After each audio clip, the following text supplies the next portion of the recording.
I got to hear about this horror movie you're in, Goth Kill. Well, the guy that directed it, my buddy, J.J. Connolly, he worked for Fuse doing lights and stuff like that for a long time. So we were friends for a while through work. And then he approached me one day and he was like, look, we're doing this movie. It's super low budget, but it's super cool and it's very humorous and it's kind of like a B-side horror movie that kind of pokes at the goth scene, but at the same time is really cool. I need you to be a hot devil bitch. And I'm like, well, I could pull that off. I was looking at the website, too. They got you all painted in red. It was awesome. I was fucking blood red and wearing rubber panties and a bra. It was awesome. I had devil horns and everything. So I haven't seen the film yet. So what is your part? My part is really brief, but it is the coolest part in my opinion because I don't have to say anything. I'm basically like a hot devil girl, kind of like, you know, Coop, the artist. He draws all the devil girls. They're like red and luscious and have horns. Mm-hmm. So I'm like, I'm a devil girl, and I'm basically like the lover of the devil, and I'm just feed him and serve him, and I'm down with that role. You know what I'm saying? Hell yeah. Have you done anything like this before with movies? I mean, I've had some small roles in some horror movies because naturally, you know, the heavy metal genre and horror films go together hand in hand very, very much. There was a film that I was in called Devoured with Peter Green, actually, where I play a cannibal. And they're all very small roles, which I kind of get off on because I'm taking acting classes and I would love to do acting, but I don't want to be like the girl who's like, well, just because I'm on TV, make me an actress. Like, I'd rather actually know what I'm doing. So until I do know what I'm doing, I'm very happy with the small, non-speaking roles where I just get to kind of like show face. Sure. So I've been doing those parts. So you've been taking some acting then? Oh, yeah. Well, of course, you know, in New York City, a bunch of acting classes. So I've been working on that and doing that quite a bit. You know, you had a good point there, too. Heavy metal and horror have always kind of gone together. Are the genres, are they doing enough together to promote each other? I know, you know, you often see some bands have their music in the horror films, but is that a pretty good place for bands and filmmakers to help promote each other? Absolutely. In fact, my friend, I feel that in the past few years, metal and horror have been working together a lot more. Like if you listen to the soundtrack of, let's say, the Saw movies, or, you know, the Chainsaw Massacre remake, or even with Rob Zombie redoing Halloween, there's a lot more correlation between the horror scene and the metal scene, and it's something that I feel is a great platform for heavy metal music because heavy metal fans and heavy metal music is a very extreme genre. I find that heavy metal fans and horror film fans like to express themselves in a very extreme way. We're very balls out. You know, it's very much about visual and audio stimulation, which both the horror film and the metal genre are all about. And, you know, people in metal love gore. They love, you know, they love scare. They love to be horrified. They love sex.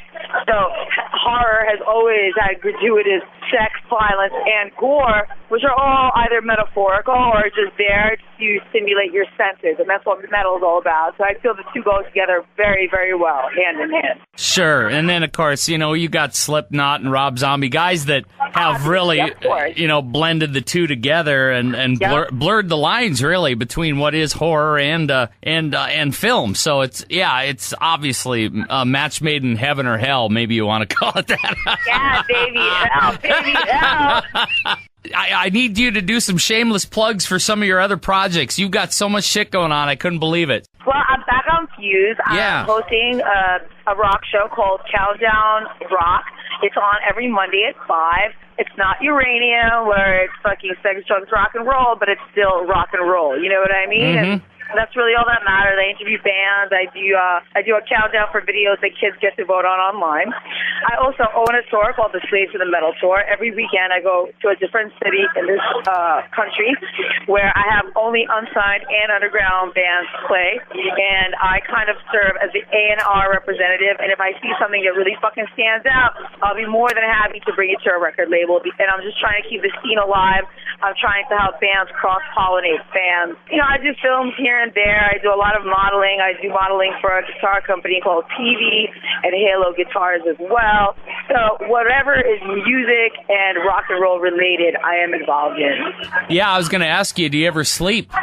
Well, I try to, but you know what it is, my friend? It's like when I was younger, when I started Uranium, I was really young and I did a lot of drinking, I did a lot of partying, and that was kind of the focus of my life. The job was just like a lucky streak. And as I've gotten older, I'll be 27 next month. I really take this shit seriously. I'm a metal fan through and through, and I also really believe in my career and believe in what I could do for the music industry. And it's very important to me to continue in our genre, to continue in the entertainment business, representing the extreme people. And that's what I do now. And I've cut down the drinking and the partying by like 85% and really focus on work. So no, I don't sleep so much. I work my ass off. But the economy's rough, and rock and roll, there ain't no rest for the wicked. You got it. What are we looking at for new bands? Give me a vibe. What's going on out there? The genres like metal, they go through cycles. You know, like we had every decade we have a few years of awesomeness. And I felt that I was lucky enough in my run with Uranium to catch the years of awesomeness with bands like my favorite band in the past decade is Lamb of God and Opeth. No question. Those are my two favorite bands. I feel that with Lamb of God, Randy really brought back that Phil Anselmo vibe. He really did. Mm-hmm. He really commands the crowd, which to me is the master frontman. You've got to be a master frontman if you're a metal singer, and I haven't seen anybody command the masses like Randy has in the past 10 years. So I'm very proud of them. I love the latest record. I've loved everything they've put out. Not only are they heavy and intense, but they have solos, which is very important, I feel. You know, they all got the long hair. They rock together in unison. The guitars are such a major part. And, of course, the drums. And the front man fucking commands the masses. Opeth, for example, carry the genre name of black metal, but they are the most original black metal band of all time. I mean, with Damnation, they did acoustics and everything else, and still fans love it. I feel that band really stood out with bringing the darkness with something new and something awesome. They don't, bring the old shit like every other band. I think Opeth really are an original. So a lot of the new bands still kind of having that vibe. Are we going back to more traditional metal? Well, I'll be really honest with you, dude. And now, I feel that the old school metal is definitely still prominent because in the past, actually, a couple of years, we've had like Maiden and Priest and Sabbath and Heaven and Hell all kind of come back, which is rad. I'm all about it. And what's sad is that a genre like emo has become quite popular, and I just don't understand it. I don't get it, Mm-hmm.